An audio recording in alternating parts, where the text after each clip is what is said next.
नमस्कार दोस्तों, मैं विजय तिवारी। स्वागत है आपका हमारे YouTube channel the book society में, जहां हम आज की क्लास में सब्जेक्ट कोड MHW032 के चैप्टर नंबर 2 की चर्चा करेंगे। चैप्टर का नाम होगा आपराधिक न्यायशास्त्र के सिद्धांत। तो यदि आपने चैप्टर नंबर 1 का लेक्चर नहीं सुना है तो सबसे पहले उस लेक्चर को जरूर सुन लीजिए ताकि इस चैप्टर को समझने में आपको आसानी हो। इसके साथ साथ यदि आप हमारे चैनल पर नए हैं तो चैनल से जुड़ना ना भूलें। चैप्टर की अगर हम बात करें कि चैप्टर की थीम क्या होगी, किस विषय पर इसमें चर्चा की जाएगी, तो इसमें यह चर्चा की जाएगी कि जब एक व्यक्ति को गिरफ्तार किया जाता है तो उन्हें किस प्रक्रिया से गुजरना पड़ता है, और साथ ही साथ क्या एक गिरफ्तार किए गए व्यक्ति के भी कुछ अधिकार होते हैं, और बात यह आती है क्या उसे भी कुछ अधिकार मिलने चाहिए। तो देखिए, एक गिरफ्तार जो व्यक्ति है भले ही वो अपराधी है, लेकिन ये माना गया है कि आखिर वह भी एक इंसान है। ऐसे में वह मनुष्य होने के नाते कुछ मानव अधिकारों का उपभोगी है और उसे वो मानव अधिकार मिलने ही चाहिए। इसीलिए हमारे संविधान में भी और इंडियन पिनल कोड 1860 में भी वह व्यक्ति जो गिरफ्तार हो चुका है उसके लिए न्याय का क्या प्रोसेस होगा, उसके लिए विधि की क्या प्रक्रियाएं होंगी, इसके बारे में विस्तृत चर्चा की गई है और यही इस चैप्टर में हमें पढ़ाया जाएगा। चैप्टर में सबसे पहले एक इंट्रो दिया गया है और इंट्रो में बात यही की गई है कि हम आगे चैप्टर में क्या पढ़ेंगे। तो चैप्टर की शुरुआत करते हैं डायरेक्ट हम, जहां चैप्टर की शुरुआत यहाँ से होती है कि संवैधानिक आदेश और दंड न्याय प्रणाली। जैसे कि चैप्टर नंबर 1 में भी मैंने बात करी थी कि किसी भी देश का नियम और कानूनों का सिद्धांत ही उस देश का मार्गदर्शक होता है। यानी कि हमारे देश का संविधान, अगर इंडिया की बात की जाए तो हमारे देश का जो संविधान है वो नियमों और कानूनों का ऐसा दस्तावेज उपलब्ध करवा रहा है जिससे हमारे देश का शासन चले। तो ऐसे में जब हम संविधान की बात करते हैं तो उस संवैधानिक आदेश में प्राकृतिक न्याय की बात होती है, नेचुरल जस्टिस की बात होती है। और जब हम प्राकृतिक न्याय की बात करते हैं तो हम ये कहते हैं मनुष्य ने प्रत्येक व्यक्ति को एटलीस्ट स्वतंत्रता का अधिकार तो दिया ही है, समानता का अधिकार दिया ही है, संसाधनों का उपयोग करने का अधिकार दिया ही है। तो ऐसे में मनुष्य के साथ जो व्यवहार हो वो निष्पक्ष होना चाहिए, उसके साथ पक्षपात नहीं होना चाहिए। न्याय की जो प्रक्रिया होनी चाहिए वो न्यायपूर्ण होनी चाहिए, उचित होनी चाहिए, किसी के फेवर में नहीं होनी चाहिए, निष्पक्ष होनी चाहिए। और इसे ही यूएसए में यानी कि अमेरिका में उचित प्रक्रिया का एक भाग समझा जाता है।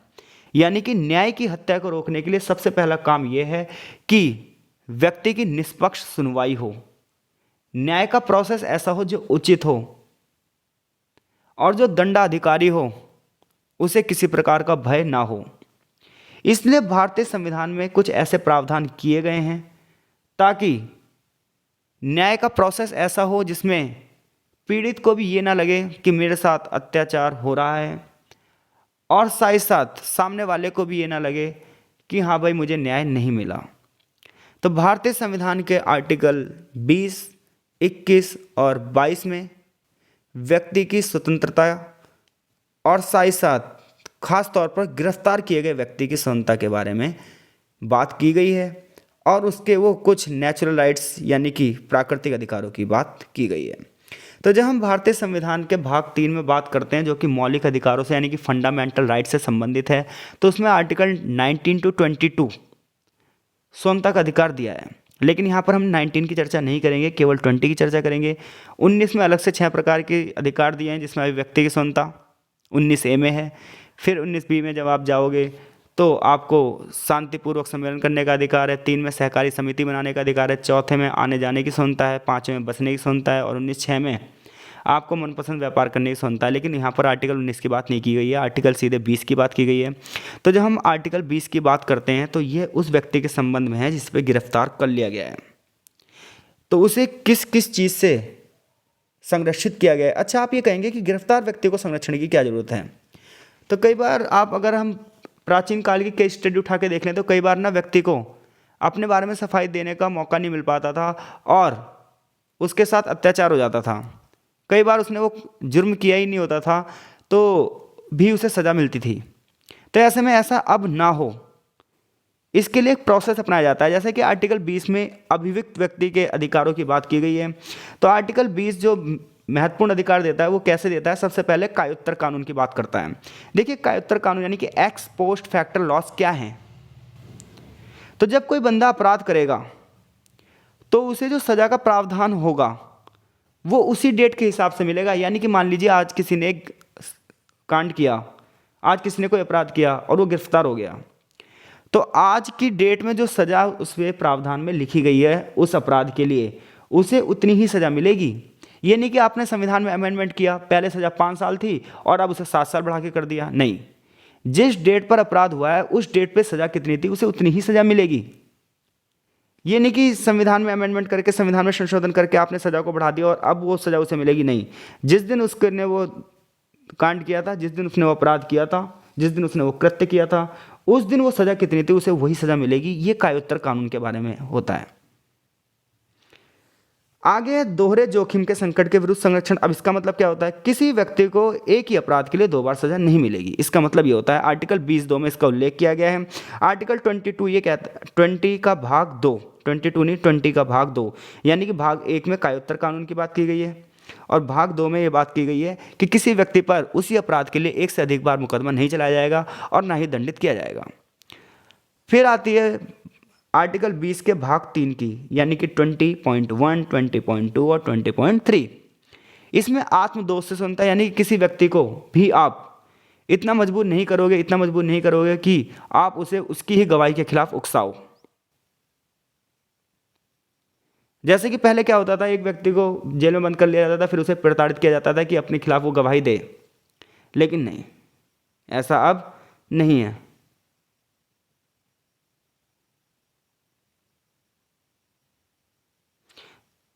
तो ऐसे में हम किसी व्यक्ति को स्वयं के विरुद्ध साक्ष्य देने के लिए मजबूर नहीं कर सकते।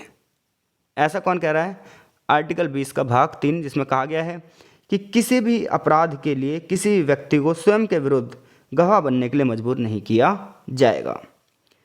तो ये सब किस में था? आर्टिकल 20 में। तो 20.1 में क्या था? कायोत्तर कानून। 20.2 में क्या था? दोहरे जोखिम के विरुद्ध संरक्षण। 20.3 में क्या था? आत्मदोष से स्वतंत्रता। अब हम बात करेंगे आर्टिकल 21 की, यानी कि आर्टिकल 21 की, जिसका नाम है जीवन और दैहिक स्वतंत्रता का संरक्षण।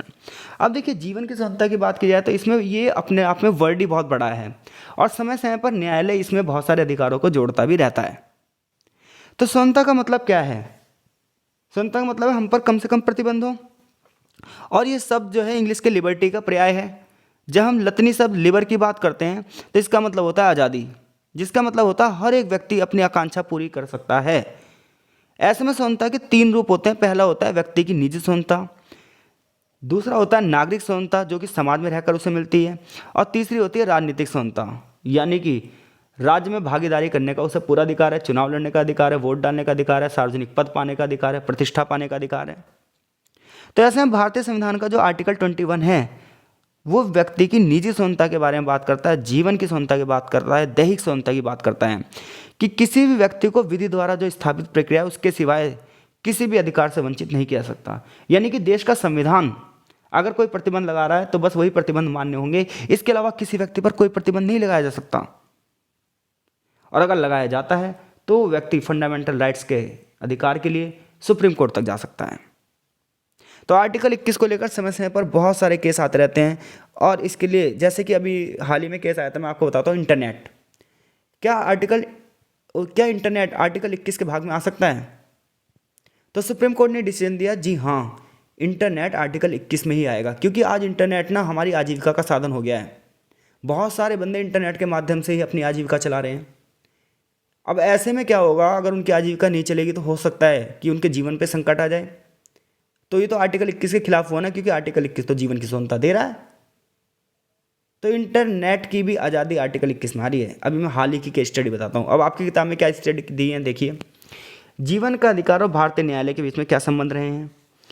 तो एक केस आया था, फ्रांसिस कोरोली मुलिन प्रकरण, जिसमें हमारे जो सुप्रीम कोर्ट के जज थे वो थे PN भगवती। इन्होंने कहा कि प्रश्न ये उठता है कि क्या जीवन का अधिकार केवल हमारे अंगों और मानसिक शक्ति का संरक्षण है। यानी कि जब हम जीवन का अधिकार, दैहिक स्वतंत्रता की बात करते हैं तो इसका मतलब क्या है कि हमारे बॉडी पार्ट सुरक्षित रहें, हमारी मानसिक शक्ति सही रहे, बस यही है, या इसके अलावा भी बहुत सारी चीज़ें हैं। तो उन्होंने कहा बहुत सारी चीज़ें हैं। जो हमारी बेसिक नीड है वो भी जीवन के अधिकार में आ रही है। यानी कि प्रत्येक व्यक्ति को सरकार पर्याप्त पोषण दे, वस्त्र दे, हर एक बंदे को आवाज़ दे, पढ़ने लिखने और स्वयं के विभिन्न रूपों में व्यक्त करने की स्वतंत्रता दे। क्योंकि जीवन का अधिकार ये नहीं है कि आप उठे, खाना खाए और सो गए। जीवन का अधिकार आपकी मानसिक स्वतंत्रता भी है, जीवन का अधिकार पर्याप्त पोषण भी है, जीवन का अधिकार समाज में रहने के तौर तरीके भी हैं। ऐसा न्यायमूर्ति पीएन भगवती ने कहा। यानी कि जीवन का अधिकार सिर्फ और सिर्फ शारीरिक अंगों को सुरक्षित रखने का अधिकार नहीं है, बल्कि इससे बढ़कर है। ये पहली व्याख्या है। दूसरी, एकांतता का अधिकार। अब ये अधिकार की बात कब उठी? जब आर राजगोपाल बनाम तमिलनाडु राज्य का केस हुआ। यानी कि आर राजगोपाल ने तमिलनाडु स्टेट के खिलाफ केस किया 1994 में, जिसे हम ऑटो शंकर केस के नाम से भी जानते हैं। इस केस में ये कहा गया, सुप्रीम कोर्ट ने कहा कि एकांतता का अधिकार अथवा अकेले छोड़े जाने का जो अधिकार है, ये आर्टिकल 21 द्वारा दिया गया है।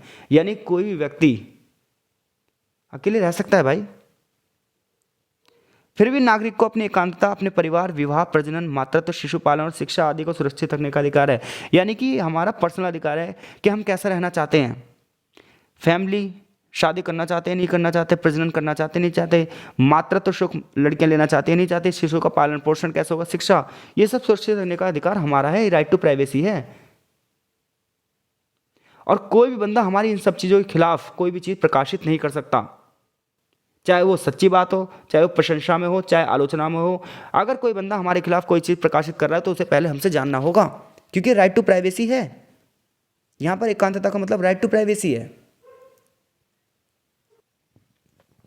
आगे आर्टिकल 21 में कानूनी सहायता का अधिकार है, जहाँ पर MH हॉस्कॉट बनाम महाराष्ट्र राज्य जो केस था, इस मामले में सुप्रीम कोर्ट ने ये कहा कि हर एक बंदा जो गरीब है, दीनहीन है, जिसे किसी चीज़ की सूचनाएं नहीं है, जो कानूनी सेवाओं को खर्च उठा नहीं सकता, उसे निःशुल्क कानूनी सहायता मिलनी चाहिए। ये भी आर्टिकल 21 के अंतर्गत कहा गया।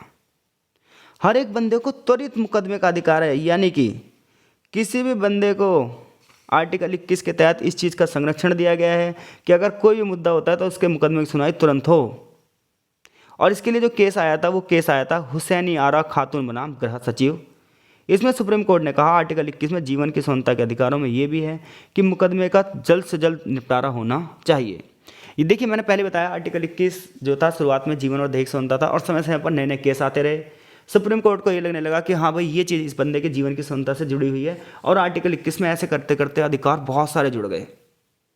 तो यहाँ पे उन्हीं में से कुछ अधिकारों की बात की गई है। एक और है जिसमें से एकांत कारावास के विरुद्ध अधिकार है कि किसी बंदे को अकेले जेल में बंद नहीं किया जा सकता, क्योंकि ऐसे में हो सकता है वो अकेले में शोषण उसका हो जाए। जैसे कि आपने पुरानी बहुत सारी फिल्मों में देखा होगा, हीरो को अकेले फिल्म में क्या करता है, जेल में बंद कर देते हैं और खूब मारते हैं। तो ऐसे में ये कहा कि भाई सुनील बत्रा बनाम दिल्ली प्रशासन जो केस आया, उसमें सुप्रीम कोर्ट ने ये कहा कि हम अकेले अब किसी बंदे को बंद नहीं होने देंगे। हथकड़ी पहनाने के विरुद्ध अधिकार भी आर्टिकल 21 में ही आता है कि अब आपको, यानी कोई भी अपराधी, उसे हथकड़ी नहीं पहनाई जाएगी, क्योंकि हथकड़ी पहनाना अमानवीय है, अनुचित है, कठोर है, निरंकुश है, व्यक्ति की स्वतंत्रता पर उल्लंघन है। ऐसा सुप्रीम कोर्ट ने आदेश दिया। और ये इसके लिए जो केस आया था वो आया था इल्तमश रेश बनाम भारतीय संघ। अमानवीय व्यवहार यानी किसी व्यक्ति से मनुष्य होने के नाते मनुष्य जैसा व्यवहार होना चाहिए। पुलिस कभी भी तीसरे दर्जे का व्यवहार नहीं करेगी किसी व्यक्ति से। इवन अब तो पुलिस ना हाथ भी नहीं लगा सकती अगर आपको अपने अधिकार पता है। तो आपको ये चीज़ें क्यों पढ़ाई जा रही है? क्योंकि देखिए, व्यक्ति तो नहीं पढ़ रहा ना, आम जनता तो नहीं पढ़ रही है चीज़ें। तो एज ए सोशल वर्कर आपको ये अधिकार पता होनी चाहिए, ताकि कोई व्यक्ति अगर पीड़ित है तो आप उसके लिए आवाज उठा पाएं। आगे है मृत्युदंड यानी कि फांसी के विरुद्ध अधिकार, विलंब प्राणदंड। त्रिवेणी बेन बनाम गुजरात सरकार केस में सुप्रीम कोर्ट ने यह कहा कि अगर किसी बंदे को मृत्युदंड मिला है तो अपराधी को मृत्युदंड को आजीवन कारावास में बदलने के लिए न्यायालय पहुंचने के लिए हक प्रदान दिया जाएगा। यानी किसी को मृत्युदंड मिला है तो आप उससे क्या हो जाए, अपनी सज़ा में ढील करवाने के लिए वो सुप्रीम कोर्ट में अपील दायर कर सकता है कि हाँ भाई, मुझे आजीवन कारावास दे दो, या उसकी सजा को किसी और चीज़ में बदल दो, लेकिन मृत्युदंड न दो। यानी कि मृत्युदंड से बचने के लिए वो अंतिम प्रयास राष्ट्रपति तक जा सकता है। अगला जो है, जो ये होते हैं ना एनकाउंटर, कृत्रिम मुठभेड़, नकली मुठभेड़। कई बार पुलिस क्या करती है, अपने प्रमोशन वगैरह के चक्कर में नकली क्या कर देती है, फर्जी एनकाउंटर कर देती है। तो आर्टिकल 21 में सरकार ने कहा कि ये व्यक्ति की हत्या के बराबर माना जाएगा अगर आपने ऐसा किया तो। बलात्कार के पीड़ितों की क्षतिपूर्ति, Delhi domestic working women's forum बनाम इंडियन यूनियन में सुप्रीम कोर्ट ने जनहित के मामलों में ये कहा, जहां पर केस ये आया था कि 4 घरेलू महिला नौकरानियों का बलात्कार सेना के 7 कर्मचारियों ने चलती रेलगाड़ी में किया, जो रांची से दिल्ली आ रही थी, मुरी एक्सप्रेस नाम की गाड़ी। सुप्रीम कोर्ट ने इस प्रकार के बलात्कार के मामलों में कुछ नियम निर्धारित किए कि हाँ भाई, जो पीड़ित है उसे क्षतिपूर्ति मिलनी चाहिए। लेकिन जबकि एक और केस स्टडी थी जहाँ पर बांग्लादेशी महिला का बलात्कार हुआ, न्यायालय ने पीड़िता को 10 लाख रुपए का मुआवजा देने का निर्देश दिया। तो बलात्कार के पीड़ितों को क्षतिपूर्ति मिलेगी या फिर दंड मिलेगा, इसके लिए समय समय पर विवाद उठते ही रहते हैं। आगे देखिए, ये सब आर्टिकल 21 था। अब आर्टिकल 22 शुरू करते हैं। तो अब तक आर्टिकल 20 में क्या था, आर्टिकल 21 में क्या था, ये हमने पढ़ा है। अब आर्टिकल 22, ये मनमानी गिरफ्तारी और नज़रबंदी के खिलाफ बंदे को अधिकार मिलता है, व्यक्ति को अधिकार मिलता है। जहां आर्टिकल 22.1 में ये कहा गया है कि जो भी गिरफ्तार व्यक्ति है, सबसे पहले तो ये बात उसे पता होनी चाहिए कि उसे गिरफ्तार क्यों किया जा रहा है, यानी कि पुलिस को यह बताना अनिवार्य है कि वो गिरफ्तारी के आधारों के बारे में सूचित करे, उसका वारंट उसे दिखाए कि किस अपराध के अंतर्गत हाल कि उसे गिरफ्तार किया जा रहा है, यानी कि फर्जी गिरफ्तारी करी और उसे जेल में जाकर ठूस दिया। दूसरा 22 आर्टिकल 22 में ये अधिकार दिया गया है कि व्यक्ति अगर कोई जिसे कानूनी हिरासत में लिया गया है तो उसे अपने बचाव के लिए वकील रखने का अधिकार है, अपने परामर्श के लिए वकील रखने का अधिकार है। ये भी आर्टिकल 22 का पॉइंट 1 पार्ट कहता है। इसके अलावा 22 का पार्ट 2 ये कहता है कि जो ही बंदा गिरफ्तार है, जिसे भी हिरासत में लिया गया है, उसे 24 आवर के अंदर अंदर दंडाधिकारी के सामने प्रस्तुत किया जाएगा, यानी कि मजिस्ट्रेट के सामने प्रस्तुत किया जाएगा। आर्टिकल 22 का पार्ट 2 ये कहता है कि कोई बंदा जिसे हिरासत में लिया गया है उसे 24 घंटे के अंदर अंदर दंडाधिकारी के सामने प्रस्तुत किया जाएगा, ताकि उसके अधिकारों का हनन ना हो। और लास्ट पार्ट ये कहा गया है आर्टिकल 22 के पार्ट 2 में कि 24 घंटे बाद कोई भी नज़रबंदी नहीं हो सकती। या देखिए, नज़रबंदी का मतलब क्या होता है? वैसे तो निवारक नज़रबंदी का मतलब होता है शक के आधार पर जेल में डालना। तो जब आप किसी बंदे को गिरफ्तार करते हो, पुलिस वाले किसी भी चीज़ को, किसी बंदे को गिरफ्तार करते हैं, तो उसे 24 आवर के अंदर अंदर मजिस्ट्रेट के सामने प्रस्तुत करेंगे। अब मजिस्ट्रेट तय करेगा कि हाँ भाई, उसे बेल देनी चाहिए, उसे बाइज्जत बरी करना चाहिए, या उसे विचाराधीन कैदी मान के जेल में डाल देना चाहिए। ये सब उसके डिसीजन है, और ये सब इसलिए दिए गए हैं ताकि व्यक्ति के अधिकार उसे मिल पाएँ, क्योंकि बहुत बड़े पैमाने पर पहले ऐसे केस आते रहे हैं जहां पुलिस हिरासत में व्यक्तियों के मानवाधिकारों का हनन होता रहा है। तो अब तक चैप्टर में हमने सिर्फ इतना पढ़ा है कि भारतीय संविधान के आर्टिकल 22 में, आर्टिकल 23 में, माफ़ कीजिएगा, आर्टिकल 20 में, आर्टिकल 21 में, आर्टिकल 22 में किन किन अधिकारों की बात की गई है जो कि गिरफ्तार व्यक्ति से संबंधित हैं। आगे हम बात करेंगे कि साक्ष्य का अर्थ क्या होता है और इसे कितने भागों में बांटा जा सकता है। देखिए, साक्ष्य का मतलब होता है एविडेंस, यानी कि सबूत, जो कि लतीनी शब्द एविडेयर से उत्पन्न हुआ है, जिसका अर्थ होता है कि किस जो दोषी है उसके खिलाफ स्पष्ट रूप से ऐसी चीज प्रदर्शित कर दी जाए जो ये सिद्ध कर दे कि दोषी दोषी है और जो पीड़ित व्यक्ति उसे न्याय मिल सके। यानी कि पीड़ित व्यक्ति को न्याय दिलाने में सबसे बड़ा जो योगदान होता है वो एविडेंस होता है। कई बार एविडेंस की कमी की वजह से दोषी बच जाते हैं और पीड़ित व्यक्ति को न्याय नहीं मिल पाता है। तो साक्ष्य का मतलब क्या होता है इंग्लिश में? एविडेंस, और ये लतीनी शब्द एविडेयर से लिया गया है, जिसका मतलब होता है कि इस चीज़ को स्पष्ट रूप से दिखाना, स्पष्ट रूप से बनाना, स्पष्ट रूप से खोजना। बोलचाल की भाषा में साक्ष्य का मतलब है फैक्ट को इकट्ठा करना, जो कि पक्षकारों द्वारा मौखिक और लिखित रूप से लिया जा सकता है। इसमें गवाहों के बयान होंगे, न्यायालय अपने कर्मचारियों द्वारा निरीक्षण करवाएगा। ये सारी चीज़ें साक्ष्य के अंतर्गत आती है।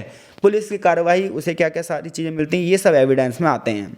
एविडेंस मौखिक भी हो सकते हैं, यानी कि जब बंदा वहाँ पर आएगा कोर्ट में और वो वहाँ पर आके वांछित कथन कहेगा, वर्बल स्टेटमेंट देगा, इशारों से कोई चीज़ बताएगा, ये सारी चीज़ें मौखिक साक्ष्य या अलिखित साक्ष्य में आएंगी।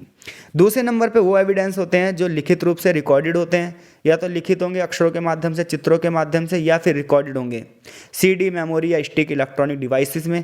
ये सारी चीज़ें प्रलेखित साक्ष्य कहलाते हैं। फिर आती है प्राइमरी एविडेंस। क्या होते हैं? तो जब विधि न्यायालय के समक्ष सबसे पहली बार किसी चीज़ को रखा जाता है, मूल प्रलेख रखा जाता है, इसकी जांच के लिए ये प्राइमरी एविडेंस कहलाते हैं। और सेकेंडरी टाइप से जो होते हैं, यानी कि जो उससे कम महत्व के होते हैं, वो सेकेंडरी कहलाते हैं।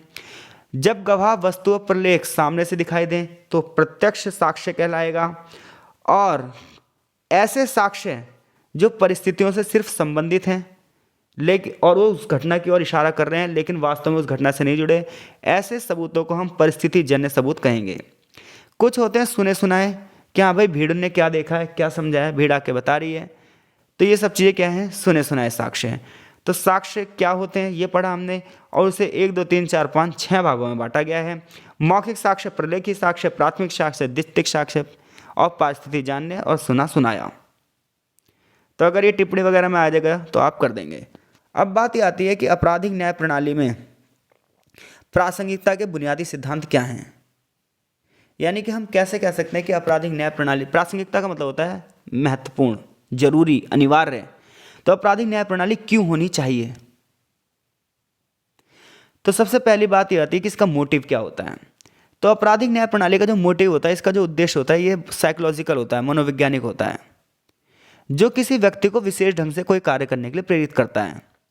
और दंड न्याय में अपराध मन संबंधी किसी अभियुक्त व्यक्ति के दोष को सिद्ध करने में एक महत्वपूर्ण तथ्य है।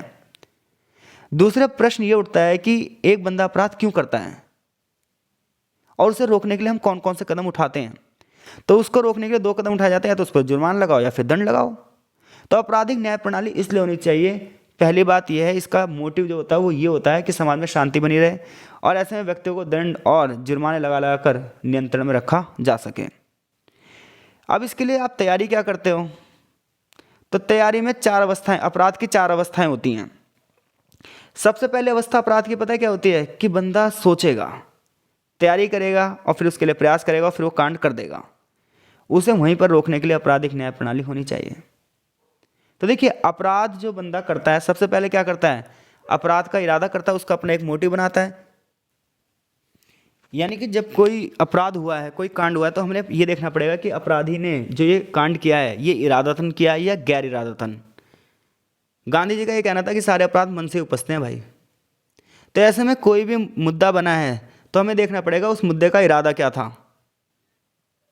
दूसरी बात आती है उसके लिए कैसी तैयारियां की गई थी, कि बंदा गंभीर अपराधी है या सामान्य अपराधी है। फिर तीसरा आचरण, कि व्यक्ति अपने बारे में क्या सोचता है, कैसा व्यवहार करता है, उसका बाहरी व्यवहार कैसा है। तभी हमें पता चलेगा कि अभियुक्त का जो आचरण है, उसका जो कंडक्ट है वो अपराध से कितना ज़्यादा संबंधित है। देखिए, समाज में जब कोई घटना घटती है ना, तो उसमें सारी चीज़ें देखी जाती है, एक प्रोसेस देखा जाता है कि जब हम किसी अपराधी के पास जाएंगे, मान लो हम सोशल वर्कर हैं भाई, हमें जेल में भेजा गया, हम किसी की एक भी कैदी की स्टडी पर ध्यान दे रहे हैं, तो सबसे हम पहले देखेंगे कैदी का इरादा क्या था। अगर इसने ये कांड किया है तो वास्तव में उसने एक कृत्य किया है, तो उसका इरादा क्या है, उसने इस काम को करने के लिए क्या क्या तैयारियां की थी, और उसका समाज में आचरण क्या है, क्या वो समाज में उसकी अच्छी छवि है या समाज में उसकी छवि गलत है, क्या वास्तव में उसे ये दंड मिलना चाहिए था या फिर उसके खिलाफ ये साजिश है। तो सोशल वर्कर का ये भी काम है कि जो बंदा जेल में बंद है या जिसके ऊपर मुकदमा चल रहा है, कि उसके खिलाफ कोई अमानवीय व्यवहार तो नहीं हो रहा है, ये भी देखे। और उसके लिए उसे ये चीज़ें पता होनी चाहिए कि अपराध के दौरान उसका इरादा क्या था, उसके लिए उसने क्या तैयारियां की थी, उसका समाज में आचरण क्या है। नेक्स्ट वन इज डेट पहचान परेड, शिनाख्त परेड। इसमें क्या होता है, अभियुक्त की पहचान सिद्ध करने के लिए उसके एरिया में जाया जाता है और वहाँ पर लोगों से पूछा जाता है, उसकी जांच की जाती है, गवाहों की सत्यता देखी जाती है कि हाँ भाई सारी चीज़ें ठीक है या नहीं है, उसके पुलिस वेरिफिकेशन होती है। ये सारी चीज़ें इसके अंतर्गत आती है जिसमें शिनाख्त की जाती है। और लास्ट में चीज़ है षड्यंत्र, यानी कि कुछ लोग देखिए षड्यंत्र भी पढ़ सकते हैं, इससे हम षड्यंत्र भी पढ़ सकते हैं। जब कोई 2 व्यक्ति किसी गैर कानूनी कृत्य के लिए सहमत हो जाते हैं और वो काम गैर कानूनी नहीं है लेकिन उसके साधन गैर कानूनी हैं, तो ये सब चीज़ें किस में आती हैं, आपराधिक षड्यंत्र में। यानी कि देखिए, 2 व्यक्ति हैं, वो कुछ काम करने जा रहे हैं, काम शायद उनका सही भी हो सकता है लेकिन उनका तरीका क्या है, गैर कानूनी, तो वो सब किस में आएंगे, आपराधिक षड्यंत्रों में आएंगे। अब बात ये आती है, यहाँ तक तो हमने अब तक ये बात पढ़ी है कि भारतीय संविधान ने आर्टिकल 21, 22 और 20 यानी कि 20, 21, 22 में किस प्रकार से एक ऐसे व्यक्ति को जो कि न्यायालय के अनुसार कैदी है या फिर ऐसा व्यक्ति इसे गिरफ्तार किया गया है, उसको कौन कौन से अधिकार मिले हुए हैं। फिर हमने चैप्टर में ये पढ़ा कुछ वकैप्स, सबूतों से संबंधित यानी साक्ष्य से संबंधित। फिर आपराधिक न्याय प्रणाली में एक जो पूरा प्रोसेस होता है कि व्यक्ति का इरादा क्या था, उसने कौन कौन सी तैयारी की, उसका आचरण कैसा है समाज में, उसके लिए फिर शिनाख्त की जाती है, फिर षड्यंत्र, ये सब जो बेसिक पॉइंट्स हैं ये सब हमने पढ़े। अब बात ये आती है कि किसी बंदे ने अगर अपराध कर दिया है तो, और अगर वो अपराध को स्वीकार कर लेता है तो क्या किया जाना चाहिए, और अगर अपराध को स्वीकार नहीं किया है तो क्या किया जाना चाहिए। यहाँ से चैप्टर बहुत आसान हो जाता है और छोटी छोटी बातें इसमें लिखी गई हैं जो कि हम जल्दी जल्दी करेंगे। देखिए चैप्टर बहुत ज़्यादा ये लेंथी है और सच में जो एक एक चैप्टर के लेक्चर होते हैं ना, एक कम से कम 2-2 घंटे के होते हैं, लेकिन हम आधे घंटे या 40 मिनट में लेक्चर कंप्लीट कर रहे हैं। तो थोड़ा जल्दी जल्दी कर रहे हैं, इसलिए आप अपनी राय हमें देते रहिए कमेंट बॉक्स में, ताकि हमें ये लगे कि हाँ वीडियो आपको समझ में आ रही है या नहीं आ रही है। तो जब हम बात करते हैं अपराध स्वीकृति, तो पहले के रोमन साम्राज्य से मैं आपको बताता हूँ ये चीज़ क्या है। तो रोमन साम्राज्य में पता क्या था कि एक बंदा होता था जिसे हम कहते थे पॉप। तो पूरे के पूरे चर्च में सबसे बड़ा जो पद होता था क्रिश्चियनिटी में, वो होता था पॉप। पॉप के पास सबसे ज़्यादा शक्ति थी। जैसे चर्च में आज फादर होते हैं, तो पहले क्या होता था, सारे सारे पूरे जो रोम का होता था फादर, वो पूरे के पूरे सबको अपने अंडर में रखता था, वो सारे नियम कानून बनाता था पॉप। तो पॉप होते थे, फिर बिशप होते थे, फिर नंबर आता था फादर का, और फिर मॉन्क होते थे और नन होती थी। स्त्रियों को नन और पुरुषों को मॉन्क कहा जाता था, जो कि ईसाई धर्म का प्रचार प्रसार करते थे। और चर्च की देखरेख कौन करता था, फादर करता था। संपत्ति पर हक होता था बिशप का, और आदेश कौन जारी करता था, पॉप। तो पॉप ने ना पता है क्या कर रखा था, उनने ही कह रखा था कि जिस बंदे से भी अपराध हो जाए वो अपने अपराध को स्वीकार कर ले, और ना उसके लिए बॉन्ड बनाए गए थे, इतने रुपए का ये बॉन्ड है, वो आए उस पर साइन कर दे और बाइबल पे कसम खा ले, चर्च में आके अपने अपराध को स्वीकार कर ले, तो ये माना जाता है कि उसका अपराध अब खत्म हो गया, वो अपना जीवन फिर से जी सकता है। तो इसलिए इसने पहली लाइन बोली कि अपराध जो स्वीकृति है ये बाइबल से संबंधित एक शब्द है, कि आप अपने पापों को परमात्मा के समक्ष स्वीकार कर लेते हैं। तो दंड न्याय प्रणाली में अपराध स्वीकृति का अर्थ है कि अपने दोष को स्वीकार करना। यह अपराध की स्वीकारोक्ति है। वास्तव में ये आपराधिक मामलों में स्वयं को हानि पहुंचाने वाला कथन, यानी कि आपने अपराध कर दिया और अब आप खुद ही कह रहे हो मैंने अपराध कर दिया है। तो आपराधिक स्वीकृति क्या होती है ये पता चल गया। अब इससे रिलेटेड क्या क्या चीज़ें हमारी दंड संहिता में दी गई हैं, यहाँ पर यह बात की जाती है कि दंड संहिता की धारा 164 क्या कहती है। तो दंड संहिता की धारा 164 ये कहती है कि अपराध के लिए किसी व्यक्ति को उसके ही विरुद्ध गवाही देने के लिए आप मजबूर नहीं कर सकते। यानी किसी बंदे ने अपराध किया है, अगर वो खुद कह रहा है कि हाँ कि मैंने अपराध किया है, तब एक अलग चीज़ है, लेकिन आप उसे उकसा नहीं सकते, आप उसे मार पीट कर थंब उसके नहीं लगवा सकते, आप उससे सिग्नेचर नहीं करवा सकते कि हाँ भाई तूने अपराध किया है। ऐसा दंड संहिता की धारा 164 कह रही है। इसके अलावा अपराध स्वीकृति स्वैच्छिक रूप से की जानी चाहिए। यदि इसे आप कई बार क्या है, किसी बंदे को आपने लोभ ही दे दिया, हाँ भाई तेरे घर वालों को हम 5 लाख रुपए दे देंगे तो इस अपराध को स्वीकार ले, तो इसे हम क्या कहेंगे, प्रलोभन। या फिर डरा दिया, अगर तूने ऐसा नहीं करा तो हम तेरे घर वालों को मार देंगे। ऐसा नहीं, ये सब चीज़ें अगेंस्ट लॉ हैं। पुलिस अधिकारी को की गई अपराध स्वीकृति अभियुक्त के विरुद्ध सिद्ध नहीं की जाएगी। यानी कि पुलिस अपराधी के सामने अगर कुछ उसने कहा है, स्वीकार किया है, तो वो नहीं माना जाएगा, उसे जज के सामने स्वीकार करना पड़ेगा। तो जब भी प्रासंगिक होगी, जब सारे पक्ष इसमें उत्तरदायी होंगे। तो अपराध स्वीकृति से संबंधित क्या क्या नियम है आपको पता चल गए। तो अपराध स्वीकृति से संबंधित पहले क्या नियम थे, पहले पॉप के सामने लोग चर्च में जाते थे, तो ये चीज़ वहाँ से आई। लेकिन दंड संहिता में ये बात की गई है किसी बंदे को उसके अपराध के लिए क्या है, उकसाया नहीं जाएगा, इवन उसे मजबूर भी नहीं किया जाएगा कि वो अपने अपराधों को सबके सामने स्वीकारें। लेकिन इसका कुछ एक्सेप्शनल केस हैं, यानी कि अपवाद भी है इसका, कि अगर कोई भी ऐसा लोभ है, कोई धमकी है, ऐसा कोई आश्वासन है पुलिस को छोड़कर, तो यह अपराध स्वीकृति को दर्ज करने के लिए किया जाएगा। न्यायालय की राय में ऐसे मामले यदि प्रलोभन, धमकी और आश्वासन पूरी तरीके से हटा दिया गया तो प्रासंगिक होगा।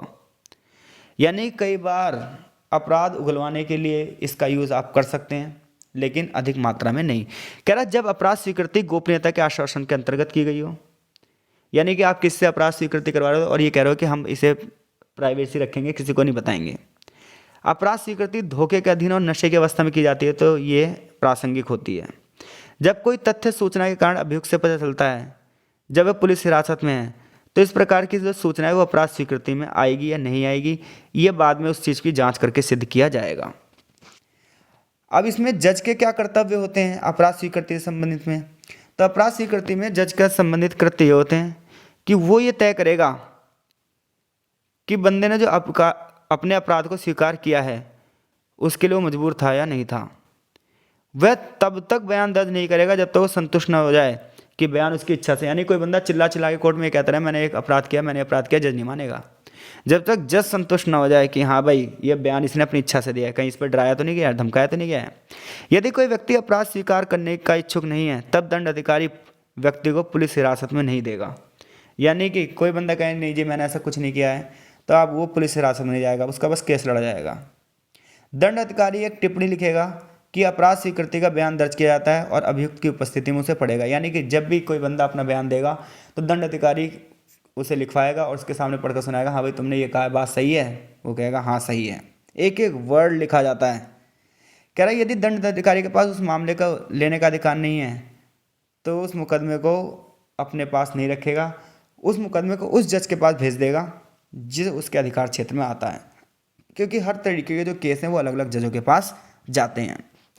तो अगर क्वेश्चन आता है अपराध स्वीकृति से आप क्या समझते हैं, अपराध स्वीकृति से संबंधित विभिन्न श्रेणियों का उल्लेख कीजिए। तो अपराध स्वीकृति की आप परिभाषा पहले बताओगे, फिर उससे रिलेटेड क्या क्या बातें की गई हैं दंड संहिता में, फिर उसके एक्सेप्शनल केस क्या होते हैं, और दंड अधिकारी यानी कि जज का क्या कर्तव्य होगा, इस चीज़ के बारे में बताओगे। आगे चैप्टर में मृत्युकालिक बयान के बारे में बात की गई है। तो मृत्युकालिक यानी कि लेटर मार्टेम, मृत्युकालिक कथन लेटर मार्टेम कहलाता है। यानी कि मरते समय जो बंदा अपना बयान दर्ज करवाता है उसी को हम क्या कहते हैं, मृत्युकालिक बयान या फिर लेटर मार्टेम। यह माना जाता है कि मृत्यु के समय जो बंदा कहता है वो बिल्कुल सत्य कहता है, इसलिए मृत्युकालिक बयान को ज़्यादातर सत्य माना जाता है। इसकी स्वीकारता इस चीज़ पर है कि व्यक्ति अपनी मृत्यु से यानी कि डेथ बेड पर झूठ नहीं बोलेगा, ऐसा अंग्रेजी कानून में था। अब ऐसे में किसको हम मृत्युकालिक बयान मानेंगे, इसके लिए ये शर्तें होनी चाहिए कि बयान देने वाला मर चुका हो, यानी कि बयान देने के बाद बंदा मर जाए, उसकी मृत्यु का कारण संदेहपूर्ण होना चाहिए, यानी कि उसे मार दिया गया, हत्या कर दी गई और कहा जाते वक्त जी ये कहा गया था सारी संपत्ति मेरी ले लो, ऐसा नहीं होना चाहिए। बयान देने वाले को अपनी मृत्यु का कारण और परिस्थितियों को स्पष्ट करना चाहिए जिसके कारण उसकी मृत्यु हुई है। जो कुछ वो कह सके एक पूर्ण कथन होना चाहिए। बयान देने वाले व्यक्ति को स्वस्थ मनोदशा होना चाहिए, यानी कि पागलपन में अगर उसने बयान दिया तो वो नहीं माना जाएगा। तो ये सारी चीज़ें हैं 5 के 5 पॉइंट। जब ये 5 के 5 पॉइंट आएंगे तो ही मृत्युकालिक बयान माना जाएगा, नहीं तो नहीं। इसके अलावा भारत में कोर्ट ने कुछ सिद्धांत विकसित किए हैं कि मृत्युकालिक बयान दोष सिद्धि का एकमात्र आधार है जो दर्ज की गई परिस्थितियों पर निर्भर करता है। यानी कि सिचुएशन भी देखी जाएगी कि किस सिचुएशन में बयान दिया गया है, क्या वो एक्सीडेंटल टाइप है या मर्डर है या क्या है या क्या नहीं है। तो सारी परिस्थितियों की जांच होगी, उसके हिसाब से मृत्युकालिक बयान को मृत्युकालिक बयान दिया जाएगा। इसके अलावा मृत्युकालिक बयान अगर किसी जज के सामने यानी कि दंड अधिकारी के सामने, पुलिस के सामने, डॉक्टर के सामने, घायल व्यक्ति के सगे संबंधियों के सामने होगा तो हम कहेंगे हाँ ये बात सही है।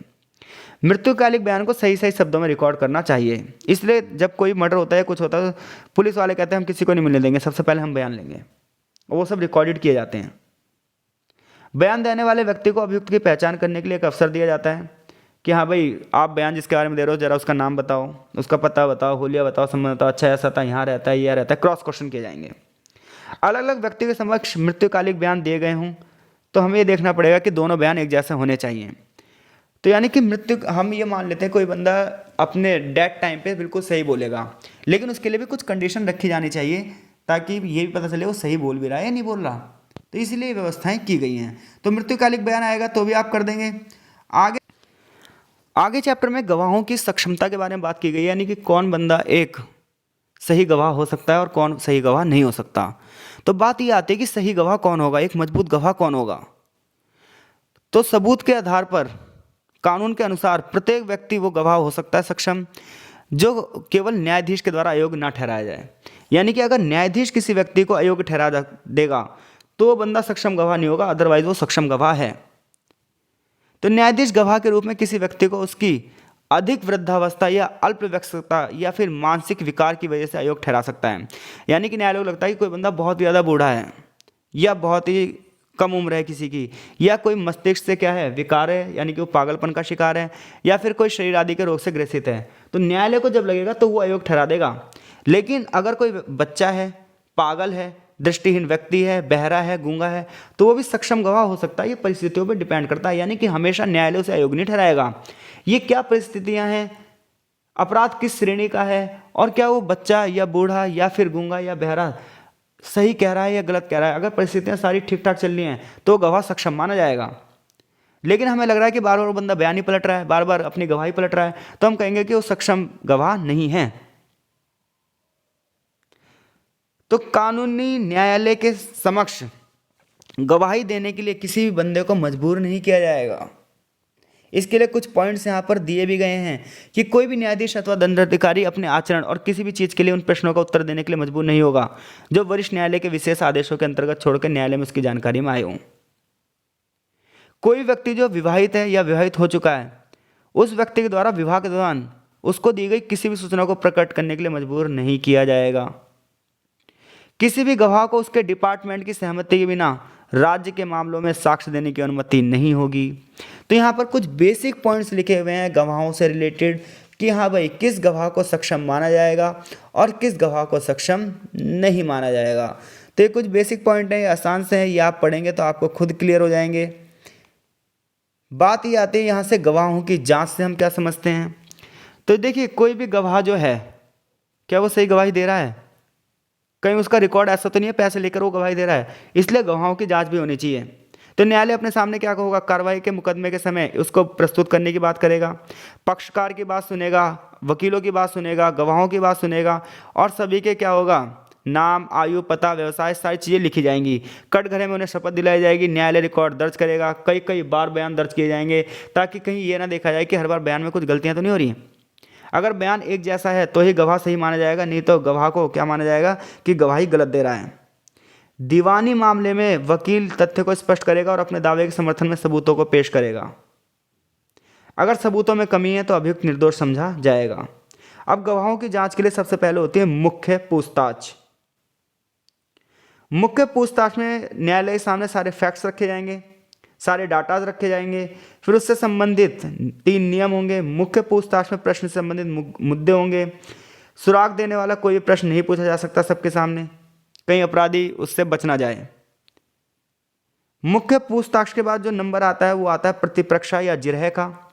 इसमें विरोधी पक्ष का जो वकील है वो गवाह से क्वेश्चन पूछेगा, यानी कि मुख्य जांच में तो अपना बंदा ही पूछेगा सवाल, लेकिन प्रतिपक्षा में क्या होगा अपोजिशन का बंदा सवाल आपसे पूछेगा।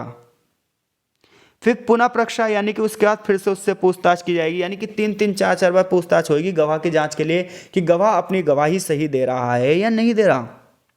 लेकिन गवाहों के पूछताछ से संबंधित भी कुछ नियम होंगे। गवाह को स्वयं के विरुद्ध गवाही देने के लिए मजबूर नहीं किया जा सकता, उससे अनुचित प्रश्न नहीं पूछ सकते, प्रश्न उपयुक्त हैं या अनुपयुक्त हैं ये निर्णय न्यायालय करेगा। समर्थन करने वाले फैक्ट को पूछा जाना चाहिए और बेमतलब की बातें नहीं पूछी जाएंगी। कोई भी अशोभनीय और अपमानजनक प्रश्न तब तक नहीं पूछा जाएगा जब तक वो मुद्दा ना हो। वह प्रश्न जिसका उद्देश्य अपमान करना हो, नाराज करना हो, नहीं पूछे जाएंगे। यानी कि गवाह से जो प्रश्न पूछेंगे उसके लिए भी यहाँ पर नियम रखे गए हैं। ये क्वेश्चन देखिए आता है, ये क्वेश्चन आप बिल्कुल तैयार कर लेना कि गवाहों की सक्षमता से आप क्या समझते हैं, इसकी पूरी प्रक्रिया के बारे में बताइए। तो पहले गवाह की सक्षमता के बारे में पॉइंट्स लिखेंगे, फिर गवाह की जांच के बारे में लिखेंगे और पूछताछ संबंधित नियम के बारे में लिखेंगे। आगे चैप्टर में दंड प्रक्रिया संहिता के मूल तत्व की बात की गई है, जहां कुछ बेसिक वर्ड्स की बात की गई है कि भारतीय दंड प्रक्रिया की जो संहिता है उसमें कुछ वर्ड्स हैं, उनका अर्थ क्या होता है। तो सबसे पहला है निष्पक्ष मुकदमा। तो निष्पक्ष मुकदमे का आपको पता ही है, मतलब कि जब भी जो प्रोसेस होगा मुकदमे का वो कैसा होना चाहिए, निष्पक्ष होना चाहिए, जो कि चैप्टर में हमने बात कर ली कि ये किसी के फेवर में नहीं होना चाहिए। और हर एक बंदा जब तक निर्दोष है जब तक उस पर आरोप सिद्ध नहीं हो जाते। ये नहीं कि किसी बंदे ने कोई काम, मतलब किसी बंदे की गिरफ्तारी हुई आपने उसे क्या कह दिया है कि ये बंदा दोषी है, नहीं। जब तक उस बंदे पे मुकदमा चल रहा है, जब तक वो बंदा दोषी नहीं है, बिल्कुल निर्दोष है, जब तक उस पर सिद्ध ना हो जाए कि इस बंदे ने काम किया है, ये पक्का इसने यही कांड किया है, तब तक वो क्या है, निर्दोष है। जब पता चल जाए तभी वो दोषी कहलाएगा और वहाँ से उसकी सज़ा शुरू होगी। तो मुकदमा कैसा होना चाहिए, निष्पक्ष होना चाहिए, क्योंकि हर एक व्यक्ति को स्वतंत्र और निष्पक्ष जांच होने का प्राकृतिक अधिकार है, जो कि हमने आर्टिकल 20 और 22 में पढ़ा था। जो भी बंदा दोषी होगा, यानी कि जो भी बंदा अभियुक्त होगा, उसे संरक्षण का अधिकार है, यानी कि वो अपने पक्ष में एक वकील को रख सकता है। उसके लिए विशेष उपबंध किए गए, अगर वो बंदा खर्चा नहीं उठा सकता तो उसे निःशुल्क सहायता मिलेगी, क्योंकि अभियुक्त अगर गरीब है, उसे पता ही नहीं है कि मैं कैसे अपने अधिकारों की लड़ सकता हूं, तो सरकार उसे क्या करेगी, निःशुल्क सुविधा प्रदान करेगी। न्यायिक दंडाधिकारी उच्च न्यायालयों के नियंत्रण में रहेंगे, यानी कि देखिए निचली अदालतें हैं, डिस्ट्रिक्ट कोर्ट्स हैं, हाई कोर्ट्स हैं, सुप्रीम कोर्ट है, तो सुप्रीम कोर्ट के अंडर में हाई कोर्ट के अंडर में डिस्ट्रिक्ट कोर्ट्स, ये पूरे का पूरा एक प्रोसेस रहेगा। मुकदमे की प्रक्रिया क्या होगी, मुकदमे की प्रक्रिया वैसे होगी जैसे सारे मामलों में होती है। अपील दायर की जाएगी, एफआईआर, प्रारंभिक पुलिस का कर्तव्य यहाँ पर लिखा भी है कि पुलिस का कर्तव्य होगा कि अपराध के बारे में सूचना दर्ज करे। अगर वो मना कर देता है तो पीड़ित पक्ष सीधे कमिश्नर के पास जा सकता है, कमिश्नर को लेटर भेज सकता है कि हाँ भाई मेरी ये ऐसी ऐसी बात थी और इन्होंने दर्ज नहीं की है। तो दंड प्रक्रिया के जो मूल तत्व होते हैं, बेसिक चीज़ें क्या होती हैं? निष्पक्ष मुकदमे होंगे, अभियुक्त को संरक्षण दिया जाएगा, अभियुक्त के संरक्षण के लिए विशेष उपबंध किए जाएंगे और उच्च न्यायालय के नियंत्रण में होंगे कौन से निचली अदालतें, और मुकदमे का जो प्रोसेस होगा, पुलिस का क्या कर्तव्य होगा। ये सब दंड प्रक्रिया के क्या है भाई? मूल तत्व हैं, बेसिक चीज़ें हैं। तो ये पॉइंट टू पॉइंट आप ऐसे लिखेंगे। आगे बुनियादी कानून शब्दों के बारे में कुछ बात की गई है, जैसे कि एफआईआर क्या होती है, यानी कि प्रथम सूचना रिपोर्ट, फर्स्ट इंफॉर्मेशन रिपोर्ट, या फिर इसे प्राथमिकी भी कहा जाता है।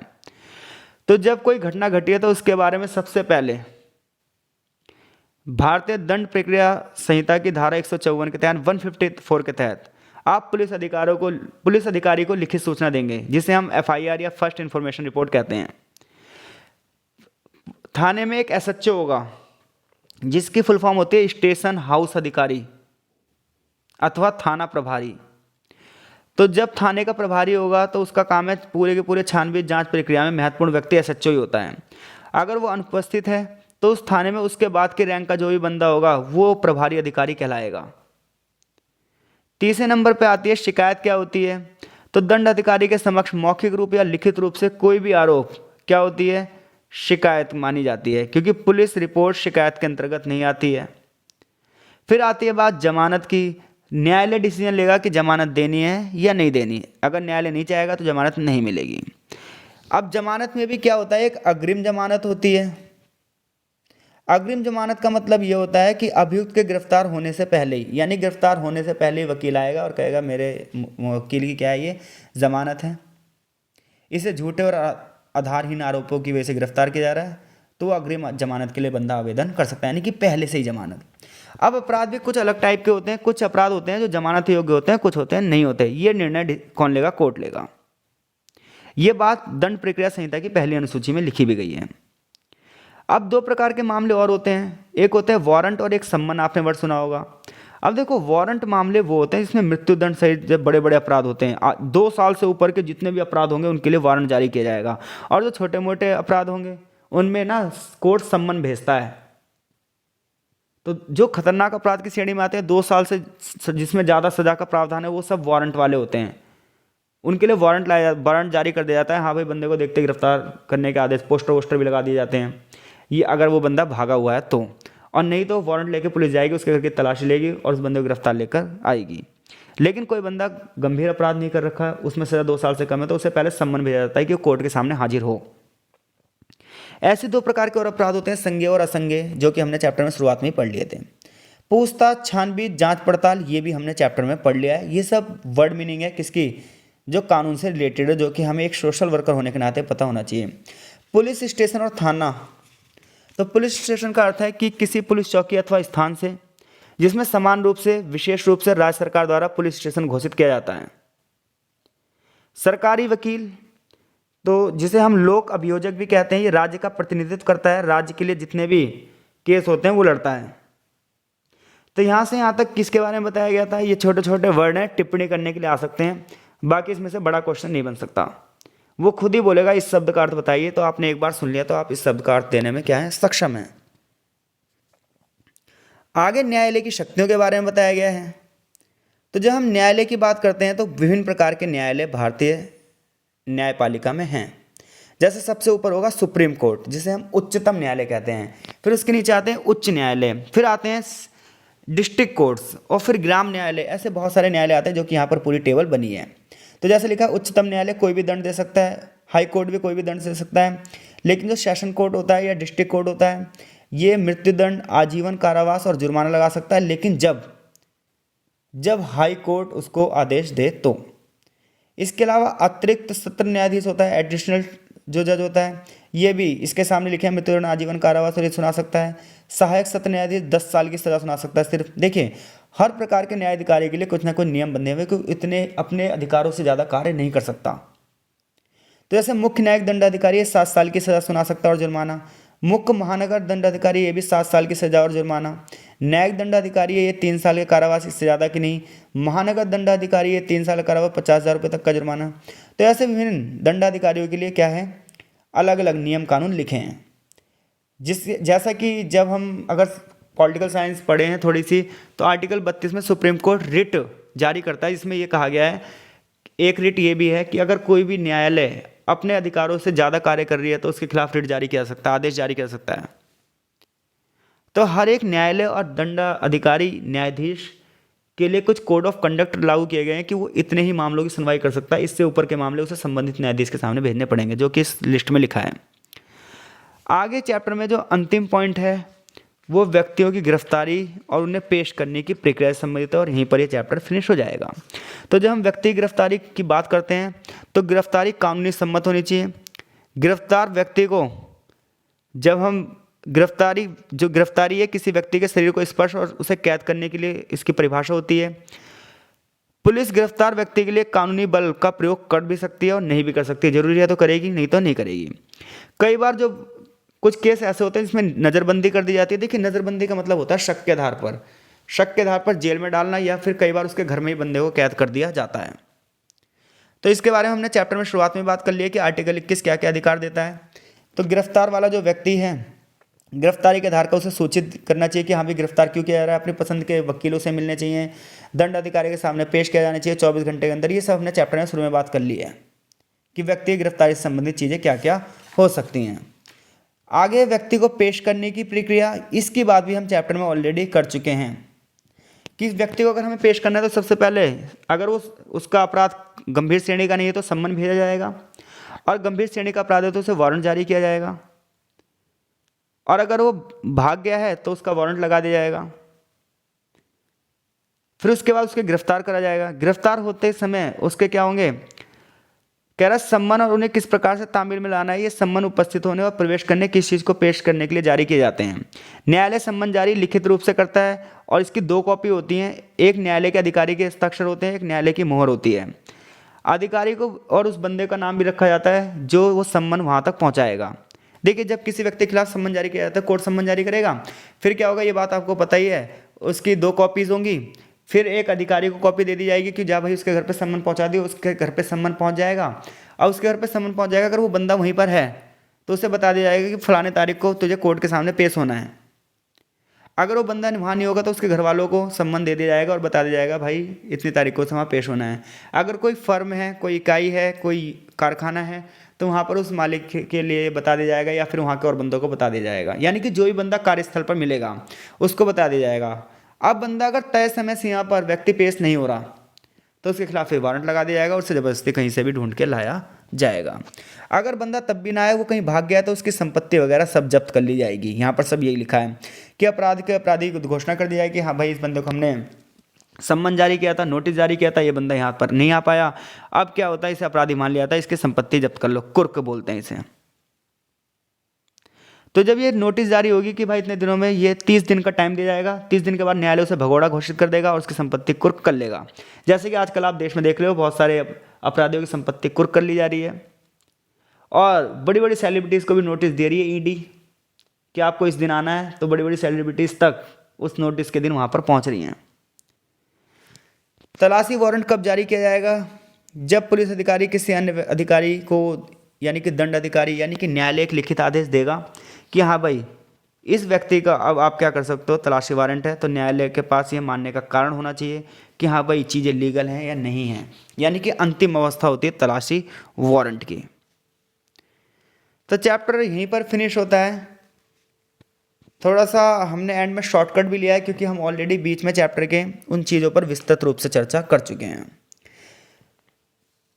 आप हमें ये राय दीजिएगा कि चैप्टर हम 2 पार्ट्स में बनाएं, जैसे कि 1-1 घंटे की अगर वीडियो बनती है तो आधे घंटे की वीडियो बनाएं, 50 मिनट की तो 25 मिनट्स की बनाएं, या फिर एक साथ एक लेक्चर को कवर कर दें। आशा ही लेक्चर आपको समझ में आया होगा। अगर एक आध पॉइंट कोई मिस हो गया है तो उसके लिए हम पहले से माफ़ी चाहते हैं, क्योंकि समय पाबंदी है यहाँ पर। अदरवाइज ये लेक्चर मिनिमम 2 घंटे से कम के नहीं है। तो आपका बहुत बहुत धन्यवाद। मिलते हैं आपसे नेक्स्ट चैप्टर की वीडियो में। तब तक के लिए धन्यवाद।